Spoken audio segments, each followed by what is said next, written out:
Assalamualaikum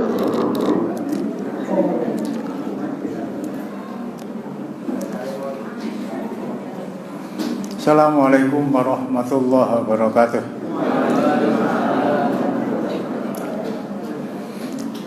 Innal hamdalillah nahmaduhu wa nasta'inuhu wa nastaghfiruhu wa nastahdihi wa natubu ilaihi wa na'udzu billahi min shururi anfusina wa min sayyiati a'malina may yahdihillahu fala mudilla lahu wa may yudlil fala hadiyalah. Wa asyhadu an la ilaha illallah wahdahu la syarika lah wa asyhadu anna Muhammadan abduhu wa rasuluh.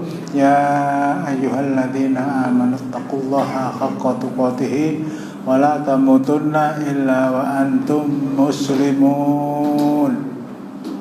Ya ayyuhan nasu taqu rabbakumul ladzi khalaqakum min nafsin wahidah wa khalaqa minha zawjaha wa batha minhuma rijalan katsiran wa nisaa'a. Wattaqullaha alladzi tasaaluna bihi wal arham innallaha kana 'alaikum raqiba. Ya ayyuhalladzina amanu taqullaha wa qulu qawlan sadida yuslih lakum a'malakum wa yaghfir lakum dzunubakum wa may yuti'illaha wa rasulahu faqad faza fawzan 'azima. Kama ba'du fa inna asdaqal hadithi kitabullah wa khairal hadi hadyu Muhammadin sallallahu alaihi wasallam wa syarrul umuri muhdatsatuha wa kullu muhdatsatin bid'ah wa kullu bid'atin dhalalah wa kullu dhalalatin finnar. Ikhwani fi din, arsyadakumullah, Bapak Ibu. 3 atau 4 tahun yang lalu saya pernah 4 tahun Pak ya, ditugaskan oleh ANNAS, Aliansi Nasional Anti Syiah, untuk menyampaikan beberapa hal yang berkaitan dengan kesesatan Syiah. Malam hari ini atas izin Allah Subhanahu wa ta'ala saya bisa kembali sowan di depan bapak-bapak dan ibu-ibu yang namanya juga anti Syiah ya. Saya berkewajiban untuk menerangkan agar di dalam hati kita masing-masing betul-betul antipati. Ya begitu. Kepada faham sesat ini yang secara lahiriah,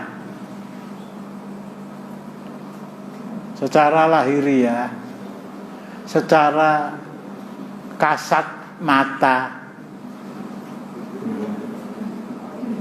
orang-orang Syiah itu penampilannya, meskipun mereka bukan orang Islam dan ngaku Islam, penampilannya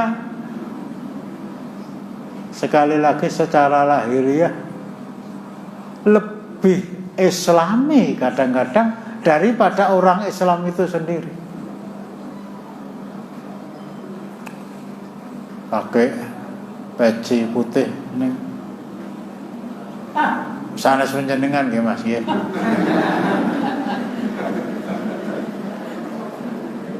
Dainya hitam, memelihara jenggot. Yo nek cendak ora dingu kok, yo ora usah didawake.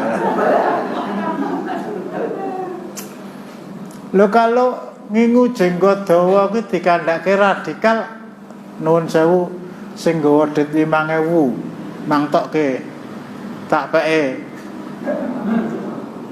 Itu ada gambarnya Imam Bonjol dawa lho niku ya.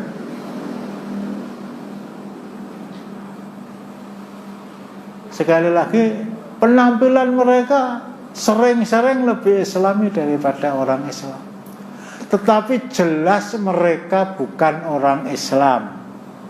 dalam hal satu, nanti akan saya terangkan atas izin Allah. Mereka mengatakan mushaf Utsmani,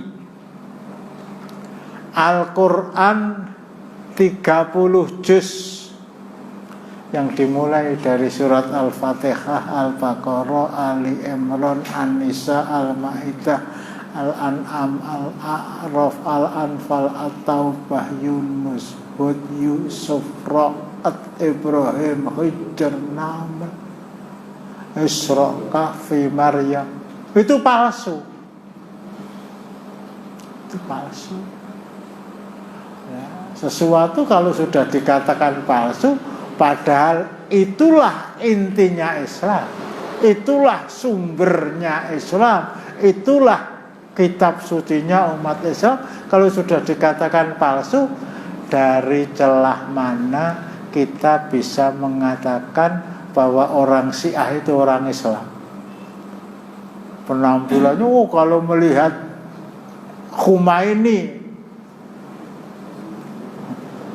Masya Allah, serbane wis sak beduk. Ki wong endi ta iki? Teko ora. Assalamualaikum. Waalaikumsalam warahmatullahi wabarakatuh, Pak Edi. Keblasuk mriki? Nggih, Pak. Ampun disuguh mengke nggih, Pak.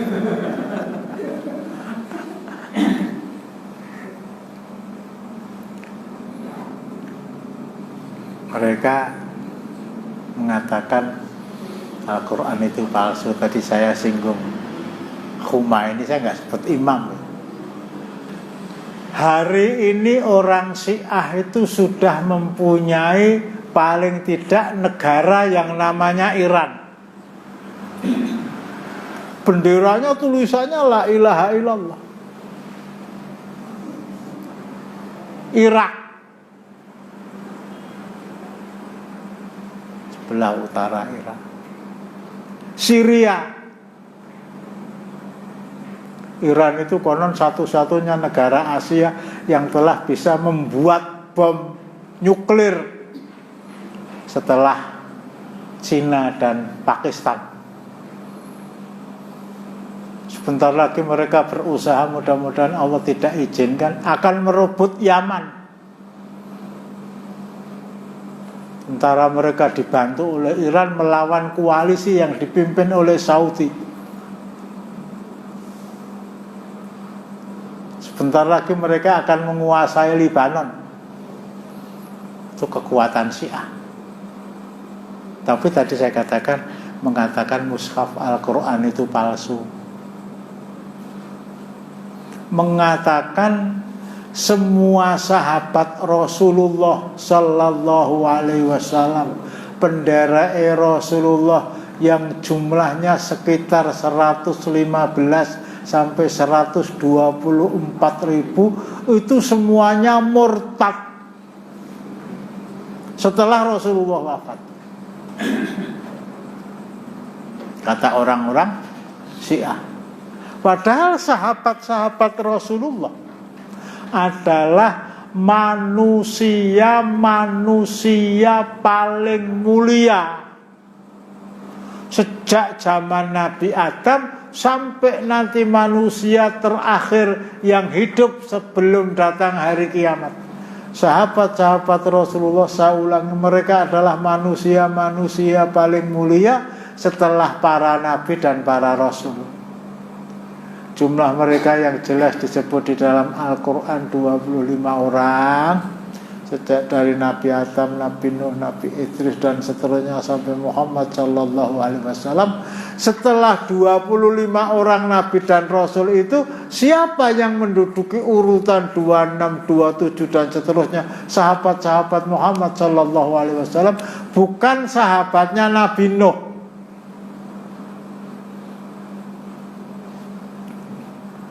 Meskipun mereka pernah diuji terkatung-katung di atas kapal selama 5 bulan.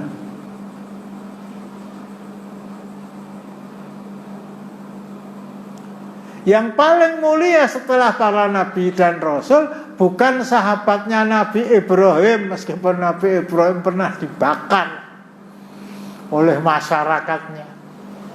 Bukan sahabatnya Nabi Musa, bukan sahabatnya Nabi Isa alaihi wassalatu wassalam, tetapi sahabat Muhammad sallallahu alaihi wasallam. Radhiyallahu anhum wa radu'an. Kepada mereka yang jumlahnya di atas 100.000 itu Allah ridho kepada mereka, mereka ridho kepada Allah, dan memasukkan mereka ke dalam jannah. Semuanya. Dari sahabat beliau yang jumlahnya di atas 100.000 tadi, 114 sampai 124.000, corone bocah sekolah unggah-unggahan. Ora sekolah munggah kok nggih sakniki niku nggih. Itu ada 10 orang yang menduduki ranking pertama sampai ranking 10 dari sahabat beliau yang di atas 100.000 tadi. Para ulama menyebutnya dengan al-asyrah al-mubasysyaruna bil jannah. 10 orang yang oleh Rasulullah secara khusus diberi kabar gembira bahwa mereka semuanya akan masuk jannah. Sahabat semuanya mendapatkan kabar gembira masuk jannah berdasarkan surat atau ayat 100 tadi. Tapi yang 10 ini khusus. Abu Bakar As-Siddiq bin Abi Quhafah, Umar ibn al-Khattab, Uthman bin Affan, Ali bin Abi Thalib, Talha bin Ubaidillah, Zubair bin Awam, Sa'ad bin Abi Waqqas, Sa'id bin Zaid, Abu Ubaidah bin Jarrah, Abdurrahman bin Auf radhiyallahu anhum. Jadi kalau dipreteli ya, diangkat satu persatu, siapakah manusia paling mulia di sisi Allah setelah para nabi yang 25? Siapa yang nomor 26? Abu Bakar. Yang nomor 27 Umar. Kata orang Syiah, Abu Bakar itu manusia paling jelek sak dunya sak akhirat.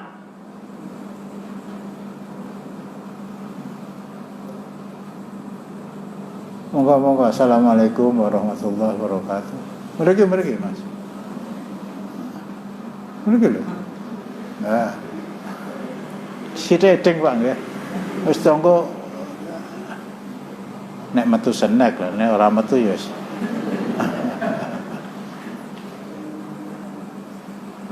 Bahkan mereka mengatakan, jadi sekali lagi ya saya katakan ya, orang yang paling mulia di sisi Allah setelah para nabi dan para rasul, nomor 26 Abu Bakar, nomor 27 Umar, nomor 28 Utsman, Ali, Talha, Zubair, Sa'ad, Sa'id, Abu Ubaidah, Jarrah, Abdurrahman bin Auf radhiyallahu anhu. Tetapi orang Syiah mengatakan Abu Bakar yang menurut keyakinan kita adalah manusia yang paling mulia setelah para nabi dan para rasul.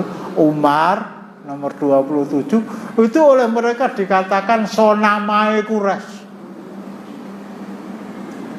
berhalanya orang Quraisy. Walah. Rasulullah saja memuliakan mereka. Orang Syiah mengatakan itu berhalanya orang Islam. Jadi yang pertama mengatakan Al-Quran itu palsu. Yang kedua mengatakan bahwa semua sahabat itu murtad. Bahkan orang yang paling mulia di sisi Allah setelah para nabi dan rasul, Abu Bakar dan Umar, dikatakan mereka dua berhalanya orang Quraisy. Semuanya murtad kecuali 3 orang. Abu Dzar Al-Ghifari, Miqdad Al-Aswad, Salman Al-Farisi radhiyallahu anhu. Ditambah dengan putri beliau Fatimah, suaminya yang adalah saudara sepupu Rasulullah Ali bin Abi Thalib ditambah anak mereka berdua Hasan dan Husain. Liyane murtad ya. Jadi Rasulullah itu sahabat-sahabatnya murtad, sahabat-sahabatnya murtad. Kecuali 3 orang tadi. Istri-istri beliau yang jumlahnya menurut pendapat yang paling kuat 11 orang. Masih 9 orang, 2 orang meninggal sebelum Rasulullah wafat. Khadijah binti Khuwailid.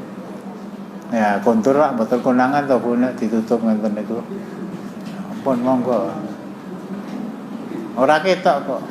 Aku yo gor ketok unyeng-unyeng ngene niku.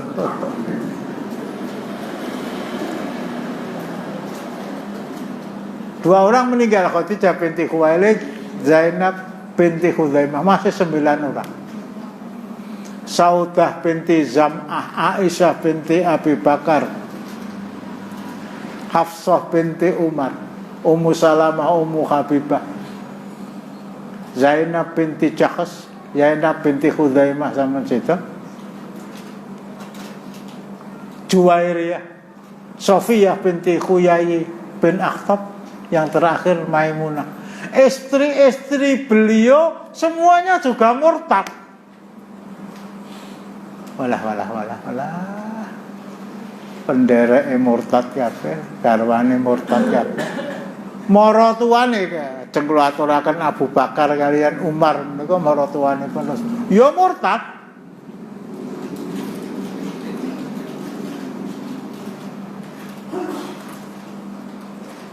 Ora duwe kanca babar blas ning akhirat, wong kabeh do murtad.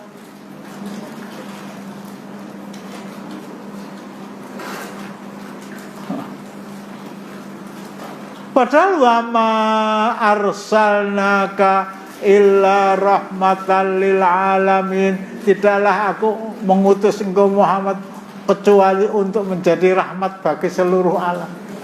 Rahmat bagi seluruh alam kok bendarane gur wong telu. Ngono ku jan cari wong Syiah dan itu dusta nggih. Mesake tenan. Kalau apa yang dikatakan orang Syiah itu betul dan tidak betul.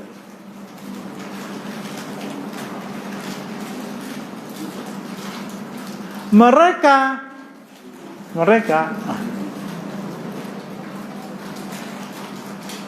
menganggap bahwa Ali bin Abi Thalib itu paling tidak sejajar dengan Rasulullah. Bahkan pendapat di antara mereka yang namanya Ali bin Abi Thalib itu lebih mulia dari Rasulullah. Janjani kula mboten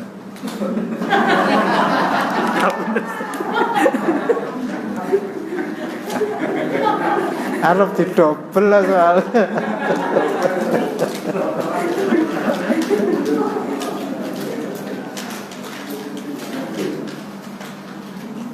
mereka mengkultuskan, mereka mengagung-agungkan Ali bin Abi Thalib di atas kebesaran Ali yang sesungguhnya. Seperti apa besarnya Ali tetap berada di bawah kebesaran Rasulullah. Tapi orang Syiah membuat cerita, yang cerita itu kok mirip begitu ya. Yang cerita itu kok diambil dari kisah Mahabharata. Apa kata mereka? Sebetulnya yang diangkat oleh Allah Subhanahu wa ta'ala itu bukan Muhammad, kata mereka. Enggak pakai sallallahu alaihi wasallam, kalau kita Muhammad sallallahu alaihi wasallam. Tetapi yang diangkat menjadi rasul terakhir itu Ali. Nate mireng cerita bahwa yang diangkat sebetulnya bukan Nabi Muhammad tetapi Ali. Nate mireng, pernah dengar? Lah omong dhewe.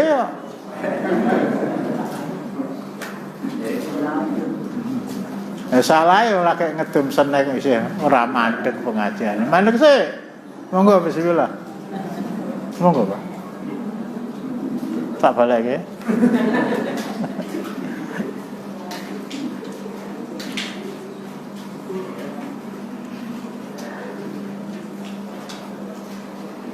Janjane sing diangkat dadi nabi iki dudu Nabi Muhammad ning Ali. Ning gandeng malaikat Jibril kleru.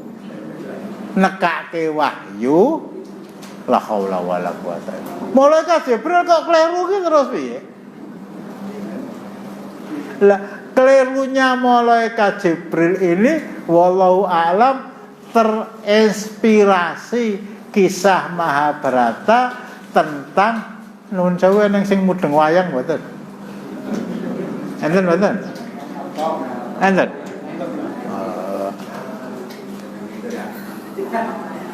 Gatotkaca lahir. Lahire Gatotkaca niku pusere ora iso dikethok. Lah wong otot otot kawat balung wesi rai gedhek. Lah untuk itu mereka mengutus panengahing Pandhawa jenenge Raden Janaka tapa nyuwun marang dewa supaya diparingi pusaka sing iso digunakake nggo ngethok pusere Gatotkaca. Nah, akhirnya diberikan betul dengan perantaraan Bathara Narada. Nek kepengin weruh Bathara Narada ki sapa? Sesuk nang arep pasar Kleco. Biskotan niku mungkin ra enten tulisane Bathara Narada lah. Kana di dawuh Bathara Guru dhateng Bathara Narada diparingke karo Janaka kana mesake pusere ra iso dikethok. Narada nggawa pusaka. Sinten napa jenenge pusakane? Pusaka sing dienggo ngethok pusere Gatotkaca niku jenenge napa?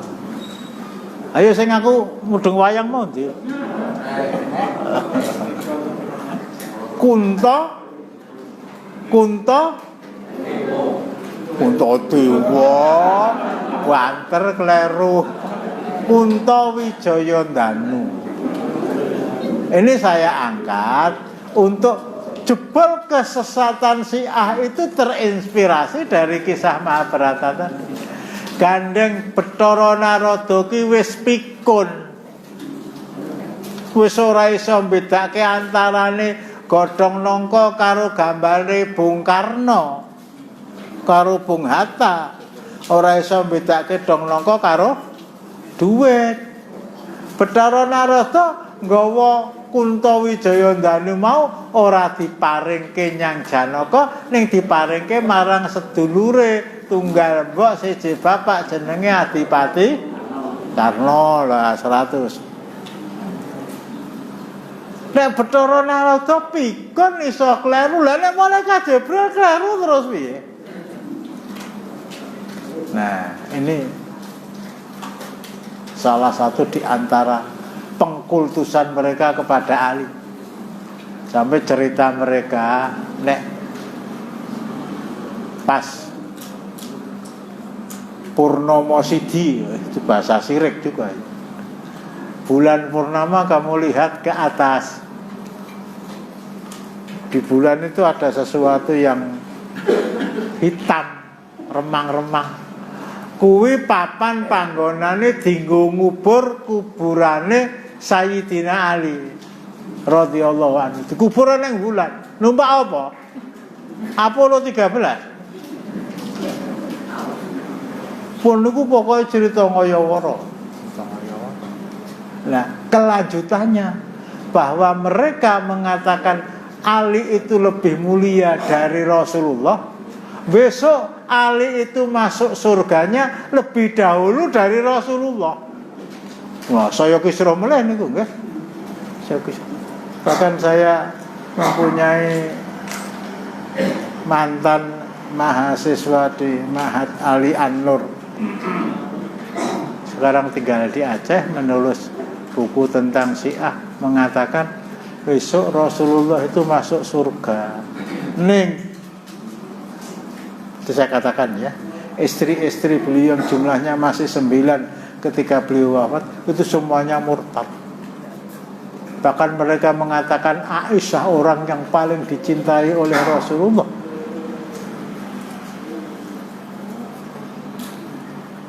Walah masih podo putih mbok wis. Ku ya putih, ku ya putih. Pun niki dilengser. Niki dilengser. Lha pripun? Lah sing diombe sing endi? Monggo bismillahirrahmanirrahim.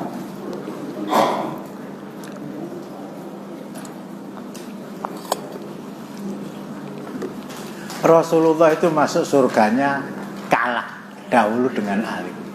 Dan nanti Rasulullah itu masuk surga. Tetapi ada tetapi kata orang Syiah.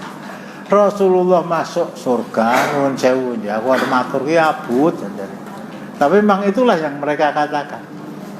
Rasulullah itu masuk surga, tetapi kemaluan beliau masuk neraka. Mengapa? Karena dulu waktu di dunia pernah berzina dengan seorang pelacur yang namanya Aisyah. Pripun nek ngoten niku pripun? Nek sing dikandhake ngono kuwi pakmu apa mbokmu terus piye? Parane di mboten baca Pak Gofar ya dicelurik. Nggih ta? Cara. Itu sampai sekejam itu mereka memvonis Rasulullah. Tetapi sebaliknya setinggi langit mereka memuliakan Ali. Sehingga ketika Rasulullah wafat,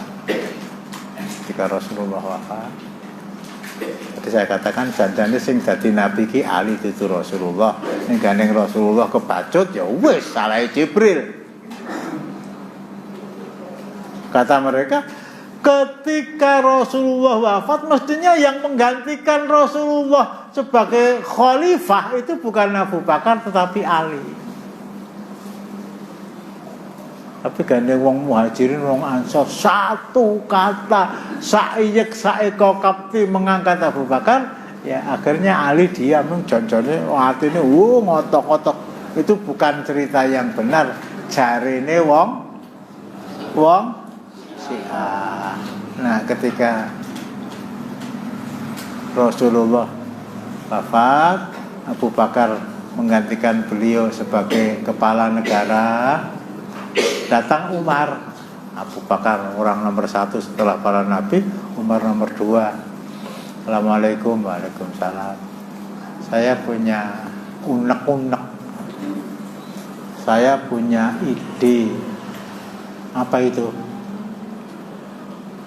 Kamu usahakan agar Al-Quran yang sudah sempurna, Al-Yauma akmaltu lakum dinakum wa mamtu alaikum nikmati, tapi masih ditulis di tulang-tulang unta, di kulit-kulit mereka yang sudah dikeringkan, di dinding-dinding rumah, di batu-batu, itu dikumpulkan, dibukukan menjadi satu buku yang bahasa anak-anak sekarang terkodifikasi. Akhirnya menjadi Al-Quran seperti yang kita miliki. Kata Abu Bakar, bah, aku rawani. Apa yang kamu usulkan itu belum pernah diajarkan dan diperintahkan Rasulullah kepada kita. Memang iya, kata Umar. Tapi masalahnya hari ini kamu hafal 30 juz, saya juga hafal. Para sahabat yang 100.000 lebih itu mayoritas hafal Al-Quran. Bagaimana kalau kita sudah meninggal para sahabat, anak-anak kita apa akan mampu menghafalkan Al-Quran semampu kita menghafalkan Al-Quran? anak-anak kita, belum nanti cucu-cucu kita, belum nanti cicit-cicit kita, belum nanti orang-orang Islam yang adalah mereka hidup di sebuah wilayah yang bahasa ibunya bukan bahasa Arab.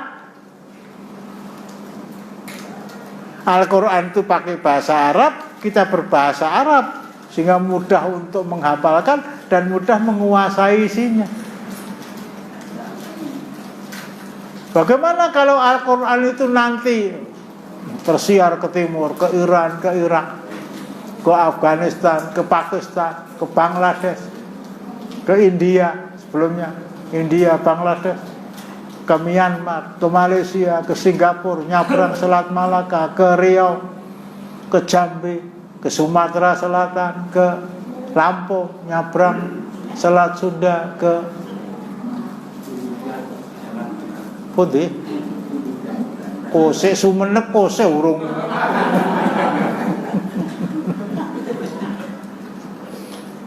Artinya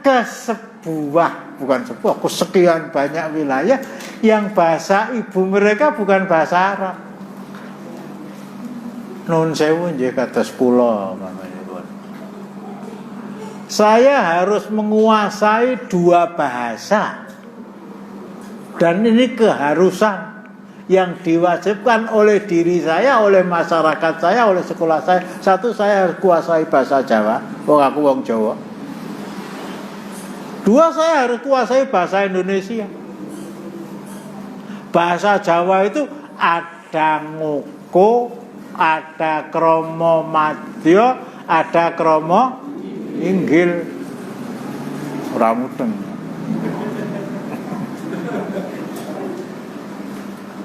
Ngomong dengan teman, ngomong dengan yang lebih rendah, ngomong dengan orang tua itu bahasanya beda. Jadi menguasai 2 bahasa itu waktunya sudah habis, sehingga banyak di antara kita yang tidak sempat belajar bahasa Arab. Lah kok mudeng bahasa Jepang, nyetar dadi buruh nang kono kok. Harus jadi TKI nang kono kok, dalam rangka mencari nasi. Bagaimana mereka itu? Nanti Al-Quran akan sampai ke sana. Kalau masih ditulis di tulang-tulang, di kulit-kulit unta, di batu-batu, di lah. Akhirnya Abu Bakar sepakat dengan Umar. Kisah ini bisa bapak-bapak baca kalau di rumah mempunyai Al-Quran dan terjemahan dari Kementerian Agama. Yang sebelum masuk surat Al-Fatihah terjemahan itu ada mukadimah sebanyak sekian lembar, 100 lembar lebih. Itu diterangkan di sana. Abu Bakar mengangkat Zaid bin Thabit menjadi ketua panitia untuk membukukan Al-Quran. Diawasi ketat oleh para sahabat sehingga tidak mungkin keliru. Diawasi ketat oleh Allah. Inna nahnu nazzalna dzikra wa inna lahu lahafizun. Sesungguhnya aku Allah telah menurunkan Al-Quran dan sesungguhnya aku Allah akan senantiasa menjaga kesalahan meskipun 1 huruf.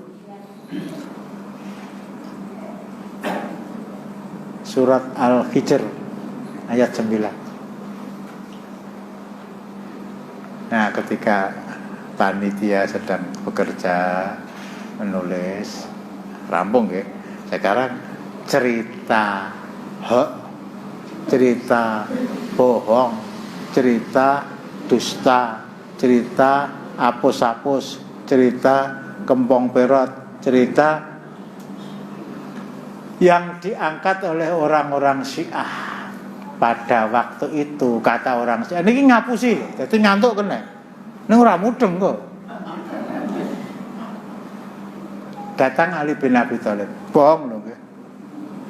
Assalamualaikum. Waalaikumsalam. Saya dengar kabar bahwa kamu berdua usianya jauh lebih tua daripada Ali bin Abi Thalib, panjenengan kekalih berusaha untuk mengumpulkan Al-Quran dalam sebuah buku. Iya. Mboten sahangel-angel. Sejak Iqra bismi rabbikal ladzi khalaq itu diwahyukan kepada Rasulullah, saya tinggal satu rumah dengan beliau. Jadi orang pertama kali yang mendengarkan wahyu Al-Quran yang diturunkan Iqra bismi rabbikal ladzi khalaq selain istri beliau Khadijah binti Khuwailid, ya saya ini. Setiap wahyu yang diturunkan saya tulis, saya himpun. Ngapusi lho niku nggih ampun ngandel lho nggih. Bahwa Ali itu orang yang pertama kali masuk Islam dari kalangan anak-anak, iya. Dari kalangan ibu-ibu Khadijah binti Khuwailid, dari kalangan anak-anak Ali bin Abi Thalib, dari kalangan bapak-bapak Abu Bakar As-Siddiq. Mlebune Islam telat sedina karo Ali. Karena Ali satu rumah dengan Rasulullah. Dari kalangan budak laki-laki Zaid bin Harithah, dari kalangan budak perempuan Ummu Aiman.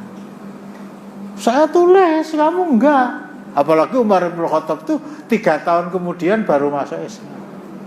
Sekarang saya kumpulkan dalam sebuah kitab suci, tebalnya 3 kali Al-Quran. Kulo ku nggawe ngantek kangelan. Ngapusi lho niku nggih ampun ngandel nggih.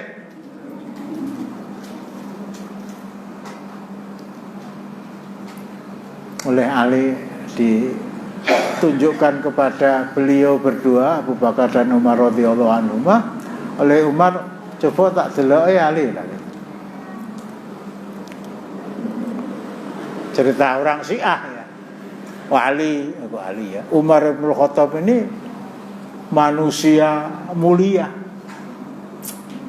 Kemuliaan Ali, kemuliaan Ali terus ya.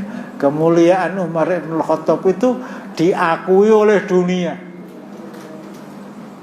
Seorang sejarawan Inggris bernama Dr. Michael Hart menulis sebuah buku judulnya The 100. Buku itu sudah diterjemahkan ke dalam bahasa Indonesia di tahun-tahun 80-an dulu. Dengan judul 100 orang paling berjasa kepada dunia. 100 orang paling berjasa kepada dunia. Siapa nomor 1? Nomor 1 Muhammad. Tidak pakai sallallahu alaihi wasallam, tidak. Orang nulis yang nulis itu orang Kristen kok. Tapi mengakui manusia paling berjasa kepada dunia, nomor 1 itu Muhammad. Nomor 2 Isaac Newton. Nomor 2 Isaac Newton. Nomor 3 Yesus Kristus. Nomor 4, nomor 5, nomor 51 dari 100 orang yang paling berjasa itu Umar bin Khattab. Jadi dunia mengakui bahwa Umar bin Khattab itu menduduki urutan 51 dari manusia-manusia yang paling berjasa kepada dunia.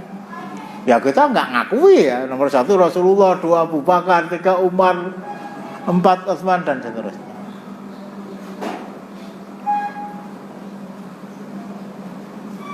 Kemuliaan Umar bin Khattab. Nah, ketika dia pinjam kitab kepada Ali yang dibawa tadi, coba tak delok Ali. Itu mestinya ya, kalau orang itu orang ilmiah dan memang ilmiah, betul. Maremu kata gede dhuwur, gagah pitekso. Mungkin kalau saya ambilkan contoh Indonesia itu wong Pacitan itu loh. Sinten? SBY lah, mungkin. Ini nggak SBY rapal Quran. Kudu dhuwur. Bangsa gelut mesti menang numpak untung banter, numpak jalan banter. Menggunakan pedang, menggunakan tombak sangat piawai. Coba tak delok Ali. Ini cerita orang Syiah ya, dibuka-buka. Kalau dia seorang ilmiah, tak silih sik ya ali ya tak wacane 10 dina ora rampung. Telung Quran kok. 3 Quran. Wong wis mlebu tanggal 20 Ramadan kuwi ana sing surung katam. Moko gur sak protelone. Enten sing dereng katam. Ampun ngaku lho. Paling orang katam ping pindho ping 3 lah. Mboten dibuka. Nah, kita apa-apa iki nya. Dikembalikan. Ora gelem ya ora apa-apa, ora patheken. Kok melu-melu Mbah Harto nggih. Orang Syiah mau mengatakan Al-Quran yang asli, Al-Quran yang orisinil, Al-Quran yang 24 karat itu Al-Quran yang ditulis Ali, kata mereka. Ali gak nulis Al-Quran.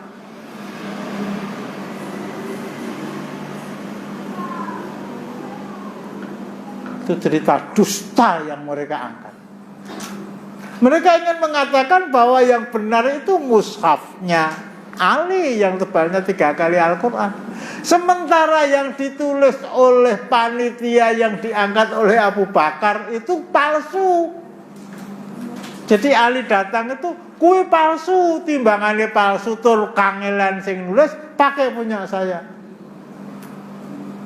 Menurut keyakinan orang Syiah, mereka mengkambing hitamkan Ali, padahal Ali manusia bukan kambing. Nah itu unta ya. Mengatakan mushafnya Ali, dan itu tidak ada. Itu yang asli.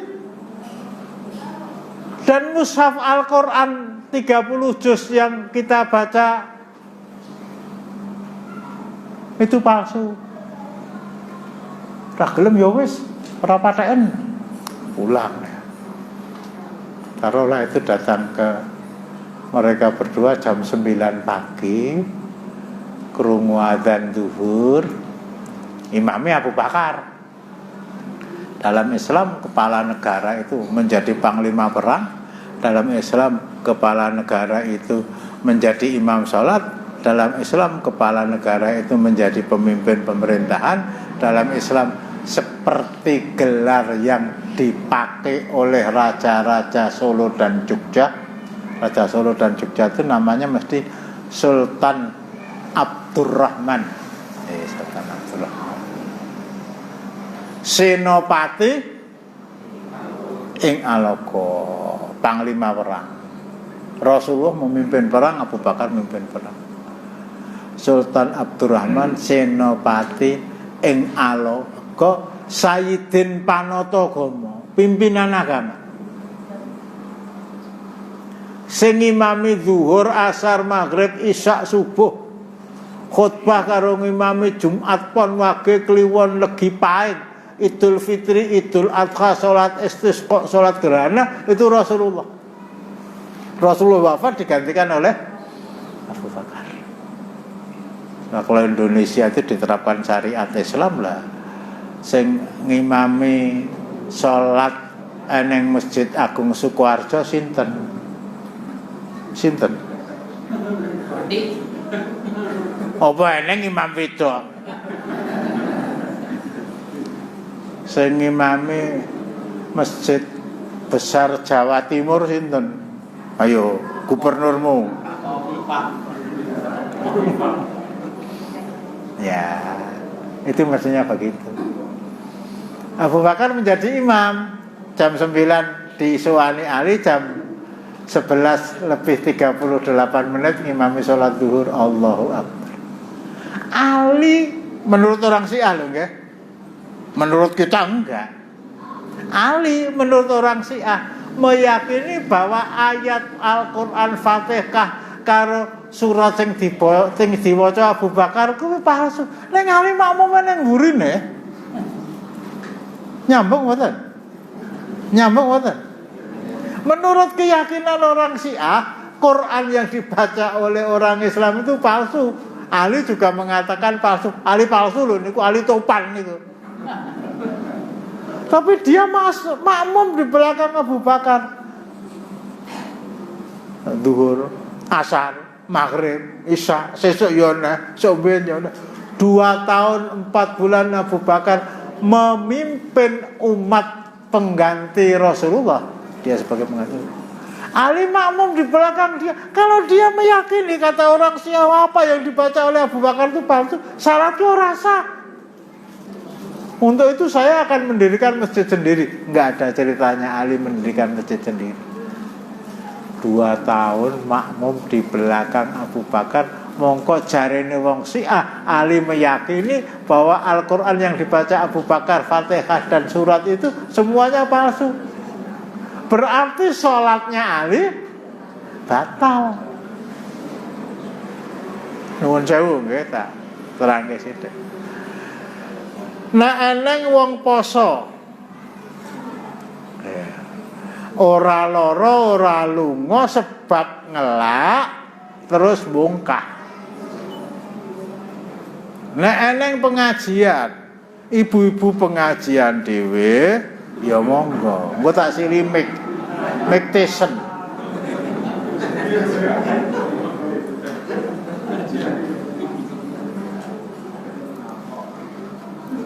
Kok kapok orang apa kowe ora. Monggo Bu dilajengke Bu.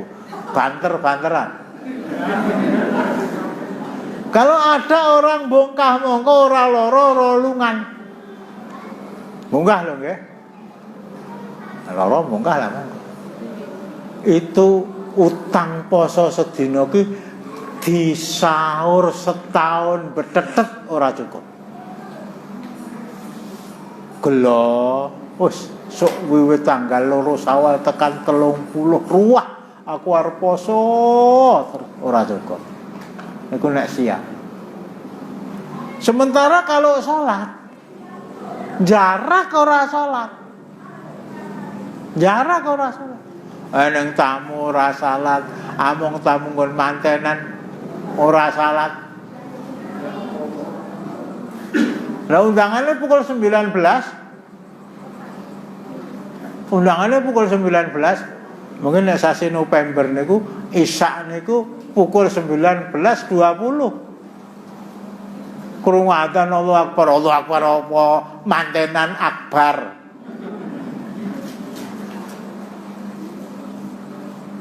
Engko salate engko ora apa-apa. Lali. Ora lali jarak kekeselen tak turu sik engko tangi terus salat.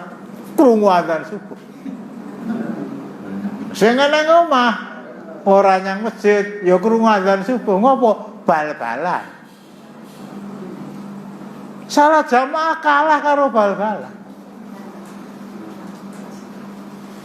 Ngopo lho mau urung gol kok ngenteni gol sik lho. TV-ne digonyang masjid. Toko ngarep pengimaman. Wala dolin mlebu gol. Oh alah.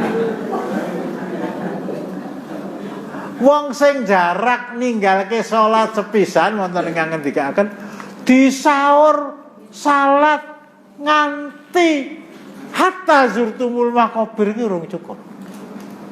Gelo, sesuk aku arep salat zuhur sing tak tinggal ping pindho. Somben pekan yang akan datang, bulan yang akan datang, tahun yang akan datang, nganti mati ninggalke salat umure 20 tahun, mati umure 85 tahun. Swidak tahun salat zuhur ping pindho terus ora cukup. Lah Ali 2 tahun niku. Ali palsu lho nggih. Salat makmum ning burine imam, imame ki imam sing diwaca palsu. Lah niku nek cara sami Allahu Akbar. Bengawan sulul. Niku ora Quran palsu to. Napa salat mlitar niku. Fatihah diwaca. Bismillahirrahmanirrahim. Alhamdulillahirabbil alamin arrahmanirrahim. Maliki ya. Abu Bakar sedo. Sing ngenteni Umar bin Khattab. Alhamdulillah. Kira-kira jarene Ali palsu wong ngoten. Lah kok alhamdulillah. Umar bin Khattab ki mantuku. Lho Umar kalau Ali tua Umar. Lah kok mantune ya ora apa-apa.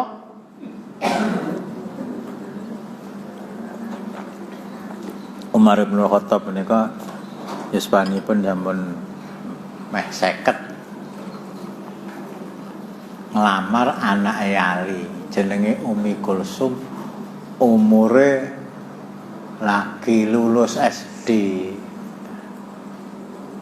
Entuk mboten?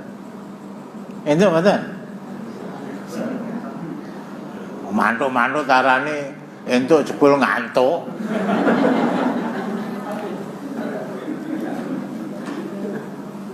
Amirul Mukminin tesih alit. Kok tak goleke sing luwih pas dadi karo panjenengan kepala negara. Ora, aku ngesir anakmu ki sebab anakmu ki sing gimbal Fatimah. Sing nglairke Fatimah, sing nyusoni 2 taun haulaini kamilaini ya Fatimah. Fatimah ki putra putrine Rasulullah. Putra putrine Rasulullah sing paling ditresnani Rasulullah. Aku kepengin duwe bojo sing isih eneng darah turune Rasulullah. Saya ingin menikahi seorang anak perempuan yang masih ada hubungan kekerabatan Rasulullah, yang adalah cucu Rasulullah. Mulai nek ngoten monggo nikahke. Dadi Amirul Mukminin maratuwaku. Wis engko mesti tak parani, tak kudang. Sing imame aja nganggo Qur'ane Abu Bakar, saiki nganggo Qur'anku. Aku maratuwamu.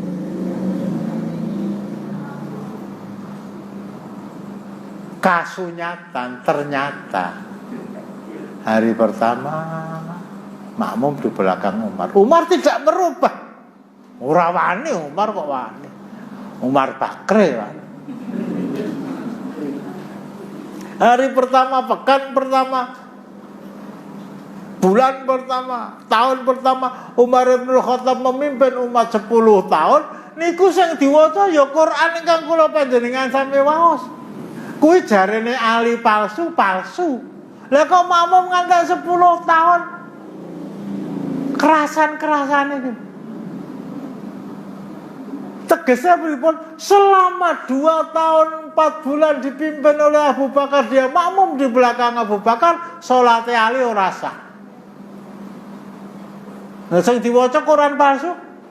Selama 10 tahun dipimpin oleh Umar bin Khattab, dia makmum di belakang Umar bin Khattab, yang dibaca sama dengan Al-Quran yang dibaca Abu Bakar. Ora sah. 10 tahun Umar bin Khattab wafat, digantikan oleh Utsman bin Affan. Utsman bin Affan menika nuwun sewu sedulur pripean. Nyambung mboten? Sedulur pripean. Ali bin Abi Thalib ki mantune Rasulullah, Utsman bin Affan ya mantune Rasulullah.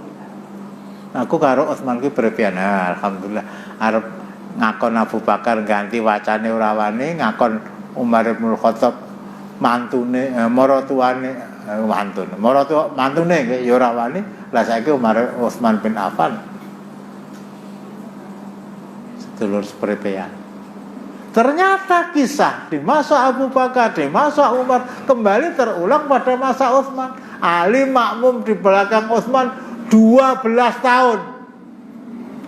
Yang dibaca Utsman kata orang Syiah, ini Quran palsu. Tegesnya 2 tahun pada masa Abu Bakar, 10 tahun pada masa Umar, 12 tahun pada masa Utsman, 24 tahun salate Ali palsu lho nggih. Tidak sah. Ora wani. Ora kok ora wani, memang Ali tidak mempunyai keyakinan seperti keyakinan yang diangkat oleh orang Syiah. Utsman bin Affan wafat. Penduduk Madinah sepakat mengangkat Ali bin Abi Thalib sebagai Amirul Mukminin. Wah. Mesti wah. Saiki sing kuwasa aku. RI 1 Jokowi, M1 aku. M1 itu apa? Madinah 1.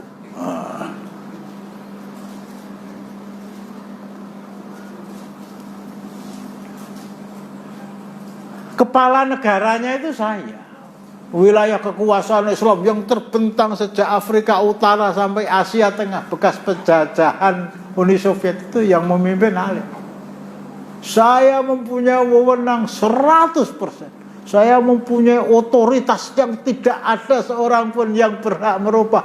Mulai hari ini aku arep ngimami nganggo mushafku, ora nganggo mushaf Utsman, ora nganggo mushaf Abu Bakar, ora nganggo mushaf Umar. Ngimami salat zuhur sing diwaca ora ngerti nggih. Nang dibaten asar ya ora ngerti. Lah bareng maghrib kok.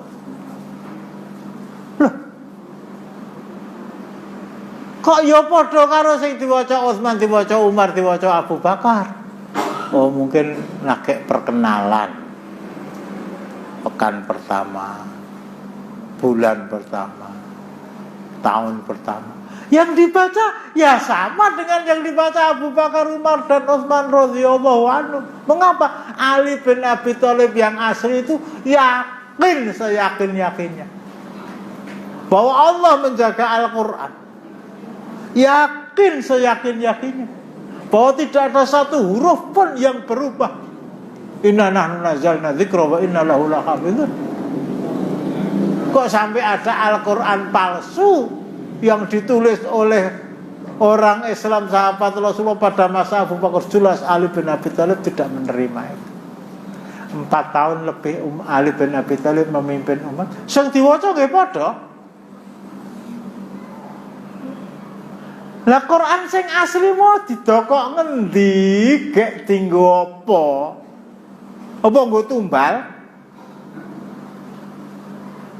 Atas-atas bunge. Ketika Ali bin Abi Thalib akan wafat, dia panggil anaknya yang bernama Hasan. Hasan, baik, ini ada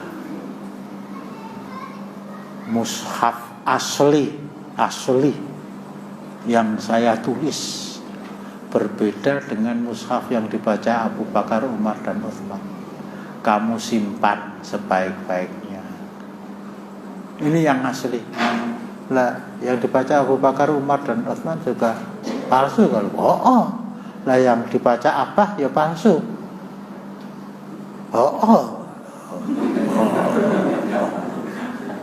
Maka jebak kan ya.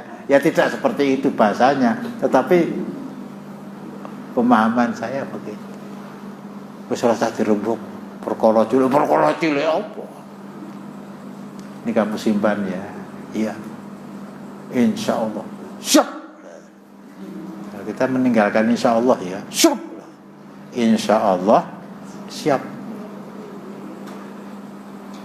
Disimpan oleh Hasan. Dia ngimami ya membaca mushaf Utsman ya, bukan mushafnya bapaknya. Karena bapaknya enggak menulis mushaf. Hasan meninggal diwasiatkan kepada adiknya Husain. Adiknya Husain diwasiatkan kepada anaknya, namanya Ali bin Husain bin Ali bin Abi Thalib.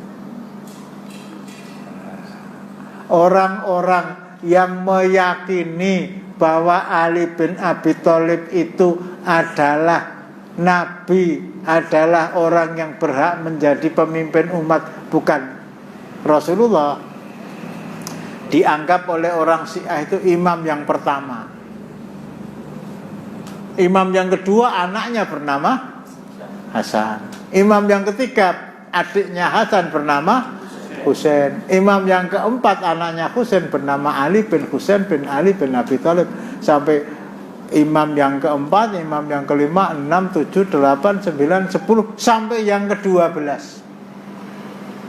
Imam mereka berhenti sampai imam yang ke-12. Sehingga Syiah itu disebut dengan Syiah al-Ithna al-Asriyah, Syiah yang meyakini mereka mempunyai imam 12. Atau disebut juga Syiah Imamiyah, Syiah yang mengkultuskan imam-imam mereka. Disebut juga Syiah Rafidhah. Syiah Rafidhah. Di Indonesia ada, jangankan di Indonesia, di Jakarta ada. Ngetan, Bekasi, Ngetan, Kerawang, lewat jalan Altering, betul lewat tol. Terus Cirebon, Brebes, Tegal, Pemalang, Pekalongan, Batang, Semarang, Ngetan, Ungaran. Kok Ngetan? Ngidul walah. Semarang, Ngetan, Ungaran ya ora ana sing bener ke lah. Semarang Ngidul, Ungaran Ngidul, Solo Tiko Ngidul, Suwon terus, Boyolali terus. Pengging, Banyudono terus, Kartosuro terus, Gembongan terus, Mendungan terus, Kleco terus, Purwosari terus.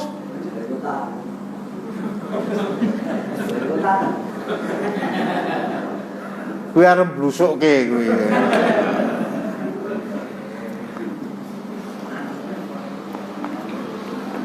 Syiah Imamiyah, Syiah Itsna Asriyah, Syiah Rafidhah ada di tempat-tempat tadi, maksud saya begitu. Sampai di Purwosari juga ada, Purwosari Ngetan tekan Gendengan yo eneng, Gendengan Ngetan tekan Sriwedari ora eneng, menggok ngalor. Pundi? Aku ra muni lho. Pundi wae? Gumo.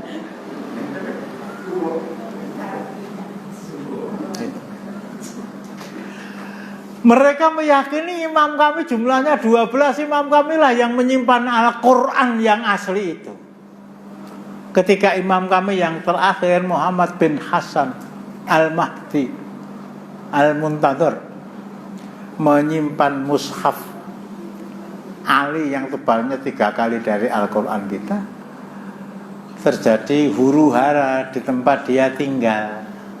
Nah, kalau saya tidak bersembunyi bisa terancam nyawa saya. Akhirnya imam yang terakhir tadi masuk ke dalam gua.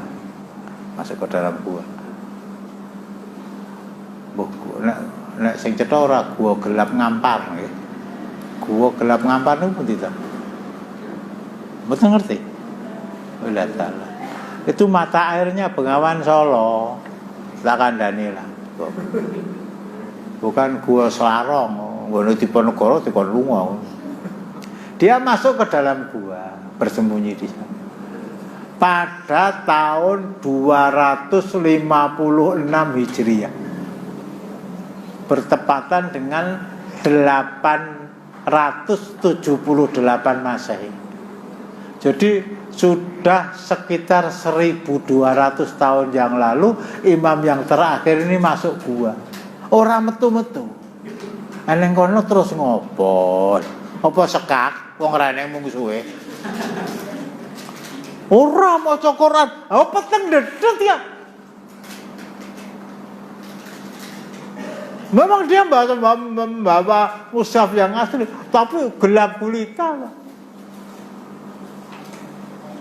Selama 1200 tahun tinggal di dalam gua, kuwi nek salah jubah terus piye? Wong awan karo bengi ora ngerti. Lah nek poso melu Muhammadiyah apa melu Dewan Ispat ya ora ngerti. Itu sampai sekarang mereka tidak akan merubah keyakinan mereka bahwa imam kami berada di dalam gua. Metune sapa? Nanti kalau dunia sudah geger, malah yo perang dunia pertama geger, perang dunia kedua geger, perang Korea geger, perang Kashmir geger, perang Vietnam geger, perang Jerman Benteng Vandenbroek geger. Lah kok ora metu-metu ki ngopo? Pengen badhe medal, Pak. Monggo.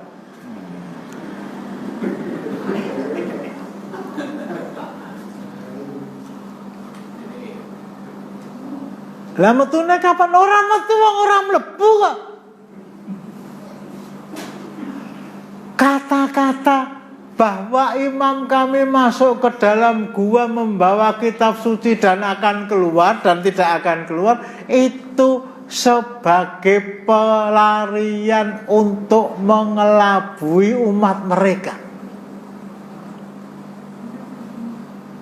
Qurannya orang Islam, Qurannya Ahlus Sunnah wal Jamaah itu palsu. Lah yang benar, yang asli Quran kita. Lah sekarang dibawa bersembunyi oleh imam kita ke dalam gua. Lah orang itu terus piye? Satu-satunya agama di dunia, Syiah itu agama bukan agama Islam. Satu-satunya agama yang tidak punya kitab suci itu ya Syiah. Orang Kristen Protestan, Kristen Katolik mempunyai Bible, mempunyai New Testament, mempunyai Old Testament. Orang Hindu punya kitab Veda, orang Buddha punya kitab Tripitaka. Lah kalau orang Syiah mempunyai kitab asli, tidak ada, itu tidak ada. Anu wae saiki selama imam kita belum keluar, orang tahu mlebu kok keluar, kita memakai kitab sucinya Ahlus Sunnah wal Jamaah. Itu pelariannya begitu. Kita pakai kitab sucinya orang-orang Ahlus Sunnah wal Jamaah, kitab Quran kita. Itu kita pakai. Belajarnya palsu. Lah witekno tidak ada akar, rotan pun ya, tidak ada akar, tidak ada rotan, akar pun gunanya wong Syiah tidak ada madu, racun pun berguna. Lah Quran palsu kok. Kalau bukan racun apa? Tidak ada madu, baygon pun berguna. Ini bahkan dijadikan senjata. Orang yang mau membuktikan bahwa Gumo itu Syiah datang ke sana, mereka gelo Qur'ane deloken padha, ora gor padha, podi. Saking padane, plek. Otak plek kok enggak. Hatta yang namanya Nurkholis Majid, Dr. Nurkholis Majid, ketua JIL, itu pernah diundang ke Iran. Kemudian di sana beberapa hari.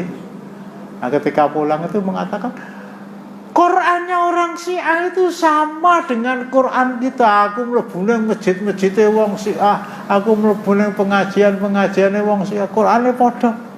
Memang iya, bedanya kami memegang Al-Quran Mushaf Utsmani itu sebagai suatu akidah yang mantap, yakin seyakin-yakinnya inilah Al-Quran yang diwahyukan oleh Allah Subhanahu wa ta'ala dengan perantaraan Jibril kepada Muhammad. Sementara kamu memegangi Al-Quran yang sama dengan Al-Quran saya, itu dalam rangka mengelabui dan terkelabui. Kalau imamnya mengelabui, makmumnya, pengikutnya terkelabui, kita menunggu keluarnya imam kita sementara kita pakai Al-Quran ini. Nah, kepada mereka yang tidak tahu, gelok-gelokan melek kok kaya ning pengajian wae. Wasale wis sak jam muncul lah bubar-bubar. Intinya itu. Jadi nun sewu nggih kula panjenengan sami nek ketemu karo wong Syiah, kula Quranku padha. Lah nek Abu Bakar, wah Abu Bakar kuwi kudu dibakar. Mereka mengatakan Abu Bakar itu berhala. Kalau memang itu berarti kita bisa menyimpulkan bahwa mereka adalah orang-orang Syiah. Saya ulangi 1 menit lagi. Jelegere penampilannya cara wong Jogja, prejengane ngalahke wong Islam.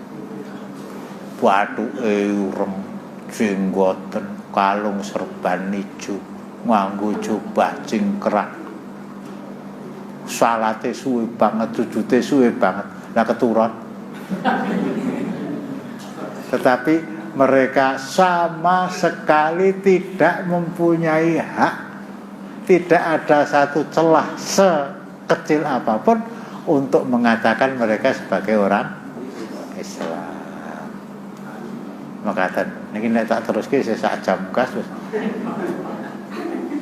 Mbok pilih wonten ingkang ora nampa utawa nek wong gumuk melu ngaji kene kan. Monggo. Ini materi yang saya bawa sebagai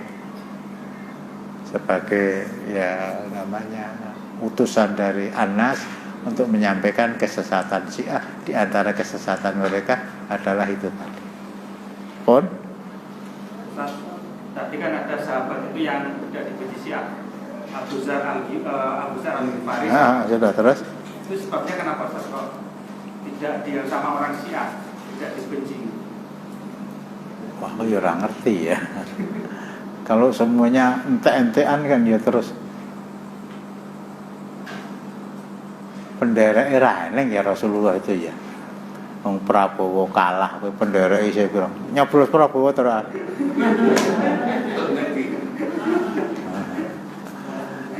Kalah itu benderanya masih banyak. Wali harus nyalonke menang karena yakin akan menang. Nah, masa Rasul kalah karo Prabowo ya. Nah, Pak Harto itu wah. Pendukung Pak Harto masih banyak. Gus Dur wah sama saya menang. Ora umum ya bukan banget pokoknya. Mbak Mega walah, Bung Karno walah. Dan Rasulullah mati, wafat ya. Tinggal 3 orang. Saya belum bisa menerangkan secara jelas. Tapi lain kali kalau saya sempat mendapatkan ilmu itu dan ketemu saya sampaikan. Ngaten. Yang lain mungkin. Pun undang mulai Pak di soal bal-balan salat. Assalamualaikum warahmatullahi wabarakatuh.